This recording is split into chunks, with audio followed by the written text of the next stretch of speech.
తెలుసుకోండి. మీకు అసలు యేసుక్రీస్తు గురించి మీకు యేసుక్రీస్తు గురించి తెలుసా? మాకేం తెలుస్తారు. అది ఉన్నా కూడా ఏదో తక్కువ కులానికి సంబంధించిన వాళ్ళే మనకెందుకులే అనుకుంటాం. నేను కూడా హిందూనే. 4 సార్లు అయ్యప్ప మాల వేసుకున్నా, 18 సార్లు తిరుపతి గుండి చేసుకున్నా, ఏం ఉపయోగం లేదు. సత్యాన్ని తెలుసుకుని చాలా ప్రశాంతంగా ఉన్నా.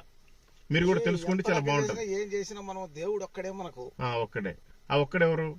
ఎవరైనా దేవుడు, ఏ దేవుడు అన్నా గానీ, వెంకటేశ్వర్లు గాని, అయ్యప్ప స్వామి గాని, ఇంకో దేవుడు గాని, యేసు ప్రభు గాని. మరి ఇన్ని పేర్లు ఎట్లా వచ్చినాయి? దేవుళ్ళు అందరూ ఇన్ని పేర్లు ఎట్టొచ్చినట్టు ఇప్పుడు కులమతాలు ఎట్టొచ్చినాయి మనకు.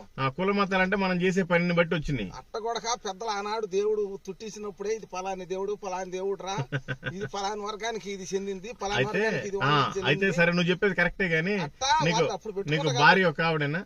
నీకు భార్య ఒక ఆవిడేనా? ఇప్పుడు రా ఉదయగిరి రా, ఇంకో పెళ్లి చేసి పంపిస్తా, ఇంటికి తీసుకొని పో. మా భార్య కూడా లేదు. పురుగుడి సొద్దల గేడి పెరుగుతుంటే పురుగుడి చచ్చిపోయింది. 15 నిమిషాలకి.